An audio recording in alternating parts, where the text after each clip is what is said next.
Bienvenidos una semana más a Economía a Fondo. En estos 30 minutos que van a continuación vamos a hablar de la actualidad económica de nuestro país, pero también de la de Europa y en general de la de medio mundo. Lo vamos a hacer, como siempre, acompañados de nuestros expertos, con Juan José Toribio, presidente del Centro Internacional de Investigación Financiera del IES y también director de la Fundación IES. Bienvenido, Juan José. Hola, Rocío. ¿Qué tal? Y también con Emilio Ontiveros, presidente de Analistas Financieros Internacionales y profesor de Economía de la Empresa de la Universidad Autónoma de Madrid. Bienvenido, Emilio. ¿Qué tal? Bueno, pues vamos a entrar ya de lleno en el asunto. Lo primero que quería preguntaros es ¿qué está ocurriendo en los mercados? La volatilidad esta semana ha sido tremenda.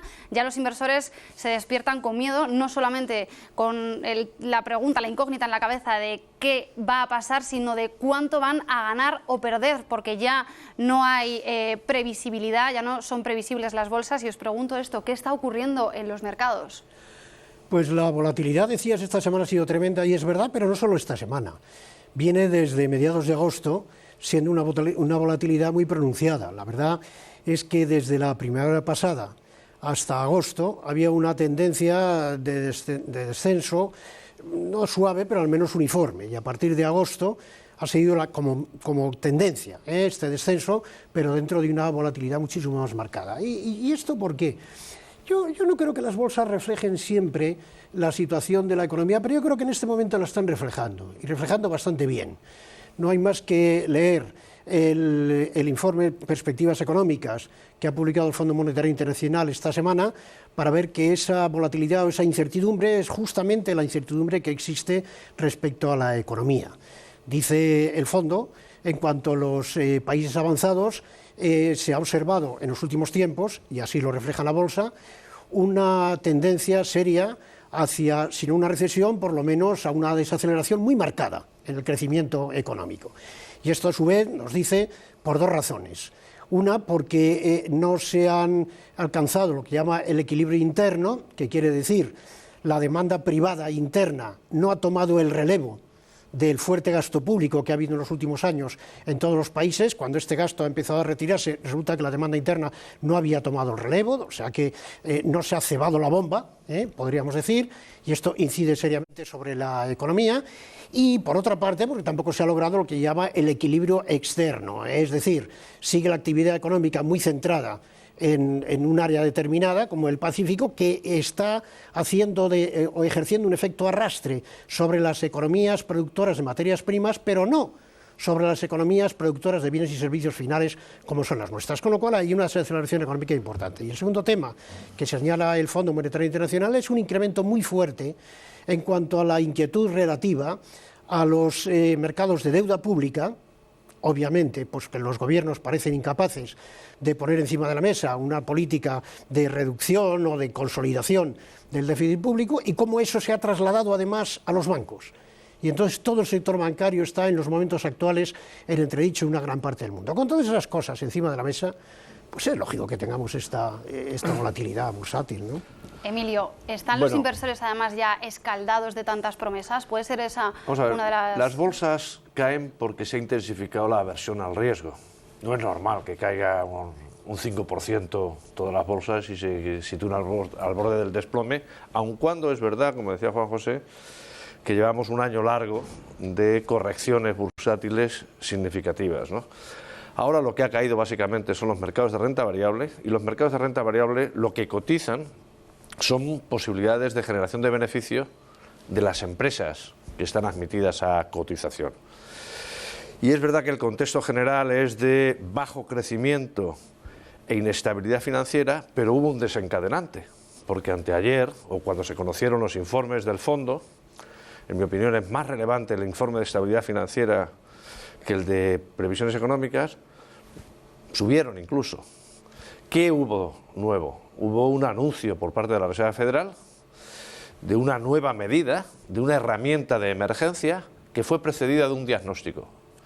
Y en este caso, como cuando uno asiste al médico, fue más grave, fue más inquietante, más intimidador la seriedad, la severidad del diagnóstico que la excepcionalidad de las terapias. Y Ben Bernanke lo que viene a decir es: estamos al borde de la recesión. Y además, lo que efectivamente los inversores dedujeron es que si las economías no crecen, puede ocurrir que buena parte de la industria de servicios financieros de algunos países sufra. Por eso lo que cayó ayer, aunque cayó todo, ¿no?, el jueves, ¿no?, fue fundamentalmente la industria de servicios financieros. Valores que lo que cotizan es la posibilidad de que los demás les devuelvan las deudas, ¿no? Por lo tanto, y cayó más, un poquito más, Europa, los valores bancarios en Europa, que en otros países. Por eso, de alguna forma, el contexto general es inquietante, y cualquier otro día, en una situación de aversión al riesgo alta, podemos tener algún otro espasmo. Como decía muy bien Juan José, no siempre los mercados reaccionan de forma eficiente, en algunos casos de forma gregaria, rebaño, pero tenemos un serio problema de proximidad a la recesión, ¿no? Pero Emilio, acabas de citar además a Bernanke. ¿Es cierto que estamos al borde de la recesión, como ha dicho? Sí, lo que ocurre es que el borde muchas veces no sabemos si es de 20, 30 o 60 centímetros, ¿no? Sí por distintas razones, porque desde el segundo trimestre esa economía a la que él se refería, él trabaja para los Estados Unidos, a él le pagan por procurar que no haya mucho paro en ausencia de inflación, ¿no?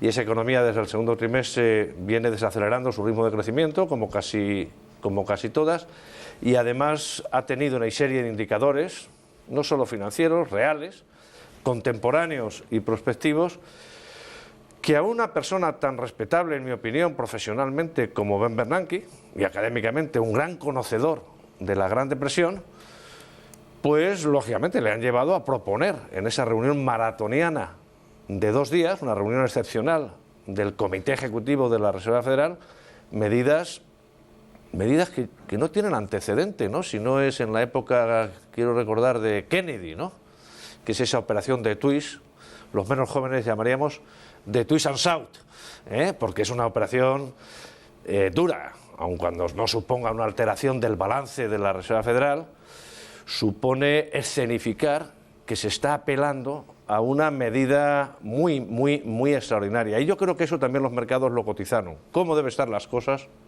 dijeron algunos inversores, cuando el bueno, el prudente, el profesor de Princeton, Ben Bernanke, echa mano, después de 2 ediciones de relajación monetaria y de tipos de interés cercanos a cero, echa mano del twist and shout, ¿no? Que, por otra parte, los mercados no han aceptado como una medida eficiente, y a mí no me lo parece, Realmente lo que se ha hecho en esa medida de twist es la Reserva Federal ha vendido títulos que tenía de vencimiento a corto plazo para comprar títulos a largo plazo, de esa manera incidiendo sobre la curva de tipos de interés y haciendo que los tipos de interés a largo sean más bajos y suban un poco más los tipos de interés a corto, o tratando de hacer eso. Lo que pasa es que una medida de este tipo incide muy negativamente sobre el sector bancario, que lo ha notado inmediatamente en su cotización. ¿Por qué? Porque la esencia del negocio bancario estriba en el arbitraje entre plazos. Y realmente cuando subes los tipos de interés a corto y los tipos de interés a largo caen, dejas a la banca en situación peor. Y eso es lo que los mercados han interpretado, me parece a mí, en cuanto a las cotizaciones de los títulos bancarios. Pero déjame decir que no solo ha sido Bernanke el que ha dicho que estamos al borde de la recesión. Yo también creo que el Fondo Monetario Internacional nos dice lo mismo. Mira, yo propondría una cosa. Este informe del Fondo Monetario Internacional, que suele ser muy amplio y a veces muy pesado, tiene esta vez un prólogo magnífico de Olivier Blanchard, que es el economista jefe del Fondo Monetario Internacional, que además es catedrático de Harvard. Y lo hace en tono muy profesional. MIT, perdón, he dicho, por Dios, que no me oigan en... Tienes razón. Rectifico ya. Digo, cuidado. Tienes razón. Pero, digo, lo hace en tono muy profesional y lo deja muy claro. Es decir, estamos al borde de la recesión a menos que hagamos alguna cosa en términos de política económica. ¿Qué cosa? Y señala básicamente 3, con las que yo estoy de acuerdo. Una política presupuestaria adecuada, aunque reconoce... Y yo también. Esto es muy difícil porque dice, tenemos que reducir los déficits públicos, pero no tan rápidamente como para provocar una recesión, pero tampoco tan lentamente como para provocar desconfianza. Y ahí está lo complicado, pero alguien tiene que saber hacer eso.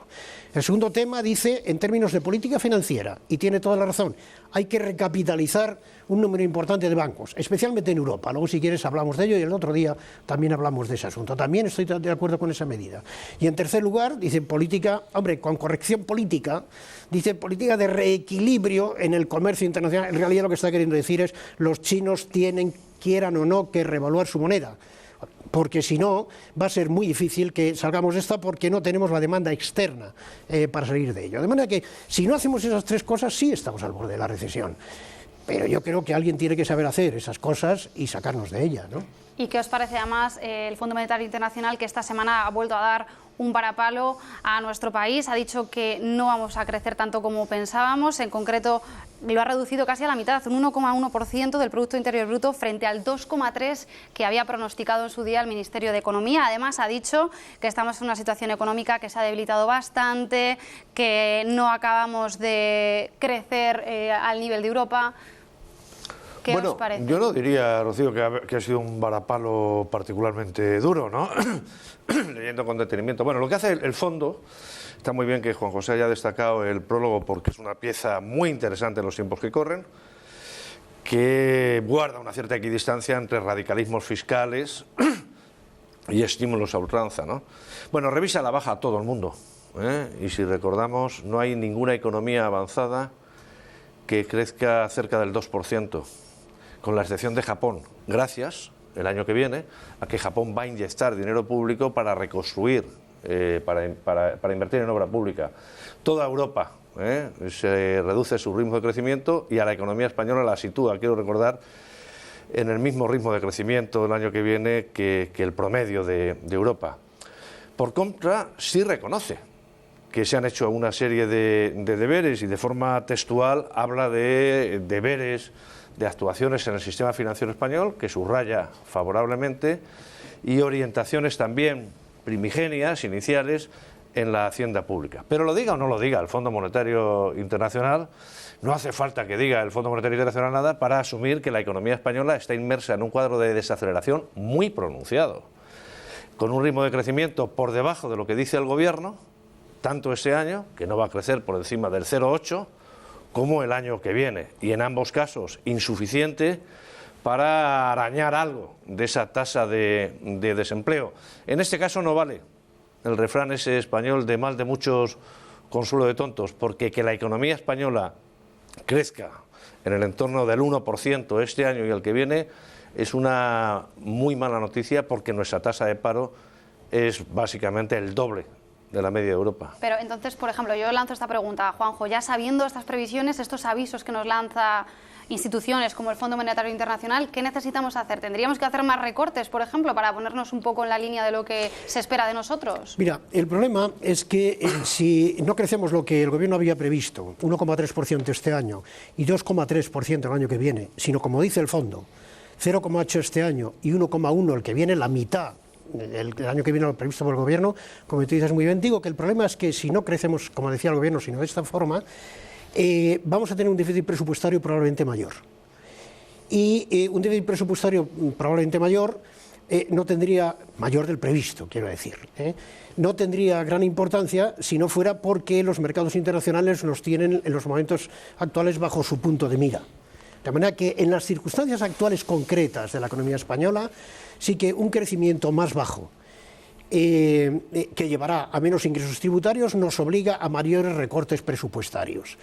Aunque esto en sí mismo, por otra parte, sea contractivo de la actividad económica, pero es que tenemos que convencer a los mercados de que de esta vamos a salir a una costa de sacrificios muy fuertes en los momentos actuales, ¿no? Juan José. Y ese es el problema, desde mi punto de vista. Perdona, otra pregunta.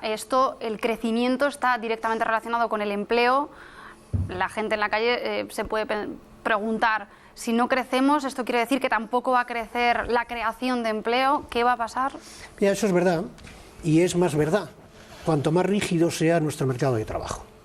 Es decir, te voy a poner un ejemplo. España no es el país que hubiera sufrido en 2008 y 2009 la mayor recesión del mundo, ni mucho menos.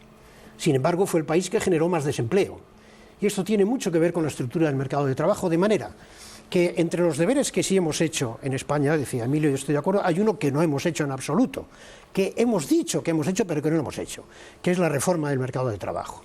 Y yo sigo pensando que en la medida en que logremos una reforma del mercado de trabajo que de verdad le flexibilice y que sea visto así por parte de los inversores, podemos empezar a generar empleo o por lo menos evitar que este crecimiento tan bajo desemboque en lo que sería ya una catástrofe social como no hemos conocido en el pasado, ¿no? Además de esto, parece que nuestros bancos necesitan una inyección de liquidez. Europa debe inyectar más capital en sus entidades financieras, así lo han estado debatiendo la semana pasada y esta los ministros del Eurogrupo en el Ecofin. ¿Qué supone esto? Dicen, se estiman unas pérdidas en las entidades financieras, Emilio, de unos 200.000 millones de euros y de aquí no se salva nadie porque hay bancos españoles pero también bancos alemanes. ¿Cómo se traduce esto? ¿Qué significa? Bueno, lo primero que tenemos que hacer es precisar las cifras. 200.000 millones de euros es la exposición a los mercados de deuda pública. Perdón, 300.000, 300.000. No, 200 a los europeos de deuda pública. 200.000 se había publicado en la prensa. Si se añaden otras cosas, nos vamos a algo más. Pero son 200.000. Yo creo que no, pero dejemos eso abierto. Me parece que son 300.000 a los europeos. La deuda pública de las economías de la eurozona totaliza en los balances bancarios un total de unos 200.000 millones. Ese es el riesgo de crédito. Eso no quiere decir que se haya perdido. Esto es muy importante, ¿no? Diferenciar entre exposición y pérdida. Claro que sí, que es verdad lo que dijo la directora gerente del fondo, que si la crisis de los mercados de deuda pública sigue y en Europa tenemos dificultades para concretar la solución griega, eso puede seguir contaminando no solo a aquellos bancos que tienen una alta exposición a Grecia, por ejemplo, la banca francesa, que son los principales acreedores de Grecia, sino a renglón seguido la banca alemana, que son los segundos principales acreedores de Grecia, pero que son importantes acreedores de Italia, o que son importantes acreedores de Portugal, de Irlanda, ¿no? Esto quiere decir que la vinculación, la permeabilidad entre lo que está ocurriendo en los mercados de deuda pública y la calidad de los recursos propios de los bancos es alta. Por tanto, primera providencia, hay que eliminar la crisis de la deuda. De poco sirve capitalizar a 16 bancos medianos, como ayer tomó la iniciativa la Unión Europea, aquellos 16 que según los últimos stress test, los muy controvertidos y ya viejos, obsoletos, desautorizados stress test, van a necesitar capital, porque si a tenor de lo que hemos visto en los mercados es a lo que hay que tomar decisiones de capitalización, quizá hay que empezar por algunos grandes bancos franceses y algunos grandes bancos alemanes, que son los que más exposición tienen a esa deuda pública, ¿no? Los bancos españoles pasaron su purga, tienen su exposición al endeudamiento, a la deuda privada, pero no así a la deuda de Grecia. Yo creo que habrá que capitalizar, pero no a los 16 que ha señalado Europa que hay que capitalizar, sino, me temo, que de igual forma que Alemania fue el país que más ayudó a sus bancos, Francia, en segundo lugar, tengamos que ver cómo el contribuyente alemán también ayuda a sus bancos, ¿no? Ya, lo que pasa es que yo creo que no debemos jugar aquí en Europa al juego del tú más. No. Yo no y tú más, ni mucho menos, ¿no? Hay que identificar. Mira, en este tema, que yo estoy de acuerdo con Emilio, déjeme, sin embargo, matizar alguna cosa, o añadir alguna cosa. Primero, lo importante sí que es aquí lo que dice el Global Financial Stability Report, el informe global de estabilidad financiera del Fondo Monetario Internacional. Lo que ha dicho, o al menos así lo he interpretado yo, es el impacto de la crisis de deuda soberana en la banca europea es en torno a, yo creo que son 300.000, pero a lo mejor son 200.000. No, sería igual, ya compramos la cifra, pero sería igual una que otra, es muy importante, ¿no? ¿Y de dónde procede ese impacto negativo? Y lo explica José Viñals, además, explica que es por lo siguiente. En primer lugar, por el desplome de las cotizaciones de la deuda de algunos países europeos en los mercados. Claro, en la medida en que tengan cartera los bancos, tengan cartera de trading, o sea, cartera de esa deuda pública para negociar con ella, pues evidentemente esos activos se han depreciado. Y dos, también en la medida en que las tengan a vencimiento, es deuda que no tenía en el pasado ninguna probabilidad de default, pero que empieza a tener una cierta probabilidad, muy alta en el caso de Grecia, menos en otros casos y no tan alta en el caso de España e Italia, pero una probabilidad, y eso hay que provisionarlo. Y si eso se provisionara y además se ajustara la cartera de trading a los valores actuales de mercado, eso sumaría esos centenares de miles de millones. ¿Quiere esto decir que hay que recapitalizar en esa cifra exacta la banca europea? No, no necesariamente. Esto es el impacto de la deuda soberana, pero hay otras cosas, ¿no? Lo que sí es cierto es que la banca europea hay que recapitalizarla a fondo y que no hemos hecho en Europa los deberes en este sentido. Y yo creo que debía ser esta, en los momentos actuales, la prioridad, no sé si la número 1, pero al mismo nivel que la número 1 de política económica en Europa. Recapitalizar seriamente los bancos, bien vía mercados privados, bien vía inyección de dinero público en la medida que fuera necesaria. Vale, bueno, vamos a recordar a nuestros espectadores que default viene a decir algo así como suspensión de pagos y vamos a cambiar de asunto ahora, tendremos mucho tiempo para hablar de esto en próximas semanas, pero es importante también que comentemos lo que ha propuesto Obama para Estados Unidos. Si la semana pasada comenzábamos nuestro programa hablando de ese nuevo impuesto de patrimonio que ha querido recuperar el gobierno, el ejecutivo de José Luis Rodríguez Zapatero, esta semana hablamos de algo parecido, así lo ha traducido la prensa, que pretende Obama en Estados Unidos, como decía, algo como cobrar un impuesto a los ricos que ganen más de 1 millón de euros al año, y todo esto viene por el impuesto Buffett, que es una historia muy graciosa que ha hecho reír a muchos americanos, de un inversor que decía que pagaba menos impuestos que su secretaria. Bueno, dos precisiones, Rocío. La propuesta de Obama no tiene mucho que ver con la propuesta española. Aquí en España se ha restaurado el impuesto sobre el patrimonio y lo que Obama se está proponiendo es aumentar la tasa de imposición sobre la renta, que es distinta. Y la anécdota de Warren Buffett está lejos de ser de divertir, ¿no? Desde luego no divierte a los ricos, no divierte al Wall Street Journal, irrita, y forma parte de una propuesta que yo llamaría un egoísmo inteligente. Y es que efectivamente no puede ser de sentido común que una de las personas que más renta genera, además de ser uno de los más ricos del mundo, ¿no? Ahora es el segundo, después de Bill Gates. Hay que distinguir. Uno puede ser rico pero generar pocas rentas. Pero es que Warren Buffett genera muchas rentas. Y entonces dice, ¿cómo es posible que yo, generando rentas del capital, pague una tasa impositiva inferior a mi secretaria o secretario que genera rentas del trabajo?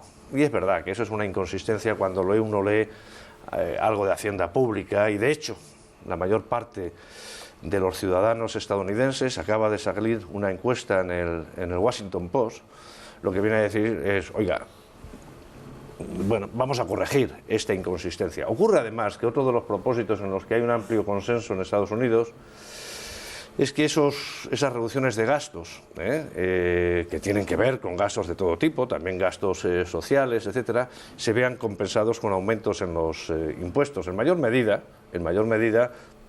si tenemos en cuenta que buena parte de esta crisis, los que están soportando en mayor medida este coste, no son precisamente quienes la originaron, ¿no? Por lo tanto, también hay que tener en presente otra cosa, y es que nunca, como en ese momento, desde la Segunda Guerra Mundial, hay estudios que han salido esta misma semana, la tasa de imposición sobre la renta llegó tan bajo, especialmente para los niveles más elevados de renta, ¿no? Por tanto, si tenemos en cuenta ese tipo de consideraciones, que hay que hacer un saneamiento de las finanzas públicas, que hay que tratar de compensar reducciones en gasto, que cualquier sistema fiscal tiene que aspirar a tener algo de equidad y procurar un mecanismo de distribución, en mi opinión es de todo punto razonable. Y entiendo no solo la anécdota de Warren Buffett, sino una colección de ricos que detrás de él han suscrito ese manifiesto diciendo, no seamos estúpidos, vamos a conseguir unas condiciones de entorno que nos permitan seguir acumulando tan bien como hasta ahora, porque como nos pasemos de la raya en la distribución de la renta y de la riqueza, los conflictos sociales van a ser difíciles de gestionar, ¿no? Voy a decir tres cosas muy rápido, sí, en respecto a esto. Uno, de acuerdo con Emilio, lo que ha hecho Obama no tiene nada que ver con lo que hemos hecho aquí. Lo que hemos hecho aquí, que es establecer el impuesto del patrimonio, solo se le ocurre desde el punto de vista económico al que asó la manteca. desde el punto de vista político al que quiere sacar unos votos. Bueno, muy bien, pues dejémoslo en el terreno político, porque en el económico no merece la pena un minuto hablar de ello. Pero son las mismas críticas que ha recibido Obama. No, pero parecidas. Obama ha hecho otra cosa distinta. No, porque aquí las críticas son además críticas técnicas al impuesto. Y las críticas de Obama, pues son unas críticas ideológicas, porque lo que ha hecho ha sido tocar el impuesto sobre la renta, en las rentas más altas, y tiene razón Emilio en eso, y eso es perfectamente discutible. Yo no sería partidario de ello, pero entendería la postura contraria y tendríamos que llegar a un acuerdo.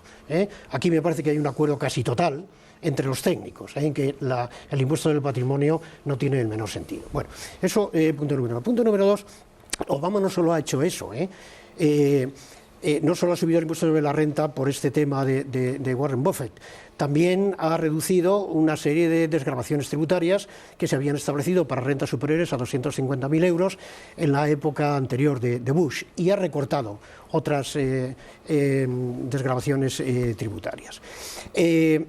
Para disgusto de los republicanos, que prefieren ver reducido el gasto y no incrementado los impuestos. Pero bueno, eso de nuevo es algo a discutir. Y tercero, y este era el punto al que yo quería llegar. Mira, aquí hay un problema entre Buffett y su secretaria que no ha sido solucionado en ninguna parte del mundo y que probablemente no tiene solución. El capital, las rentas del capital, no pueden ser gravadas con tasas muy altas, porque entonces el capital huye. Y si ponemos una tasa impositiva muy fuerte sobre rendimientos del capital, nos quedaremos sin capitales. Lo que están haciendo todos los gobiernos es decir, como eso es así, vamos a hacer un tipo impositivo relativamente bajo. En España el 20%, en Estados Unidos el 15%. Bien. En cambio el trabajo, como no se puede mover, a eso todos los gobiernos vamos a gravarles mucho más. ¿Qué es lo que está ocurriendo? Y esto es profundamente injusto. ¿Cuál es la solución a esto? ¿Subir la tasa a los rendimientos del capital? No, porque te quedas sin capitales. La solución es rebajar la tasa a los rendimientos del trabajo, que quiere decir moderación fiscal. En cuanto entramos en querer gravarlo todo, entramos inevitablemente en temas de falta de equidad. Solo en la moderación fiscal podemos encontrar la equidad, y este es un problema general en todo el mundo en los momentos actuales. No, el único problema es que hubiera, por precisar, por matizar, por poner, aunque sea en este programa, un poco de manifiesto algunas diferencias, ese arbitraje fiscal, esa huida que señala Juan José con razón, se da cuando efectivamente la desigualdad en la tributación del capital es manifiesta, y uno grava el 15% y otro grava el 35%. Pero cuando se tiende a una homogeneidad en las tasas de imposición sobre las rentas del capital, esos movimientos en el arbitraje se dan en mucha menor medida, no hay un autorrefugio. La solución en una circunstancia de crisis fiscal excepcional como la actual es que contribuyan los que más rentas generan, en particular en aquellos sectores, como es la industria de servicios financieros, que en última instancia es la que nos metió en este lío, ¿no? Pero yo no digo que no contribuyan más los que más tienen, y termino. Muy rápido, 10 Efectivamente, segundos. tendríamos que ir a una homogenización del gravamen sobre las rentas del capital, pero tendría que ser una homogenización mundial. ¿Por qué? Porque como estamos en una situación de, en los momentos actuales de globalización financiera, los capitales se mueven a gran velocidad. Muy bien. Juan José, este debate ya vemos que levanta muchas ideas. Nos quedamos con muchas ganas de seguir comentándolo, pero lo haremos en próximos programas. Muchas gracias por estar ahí.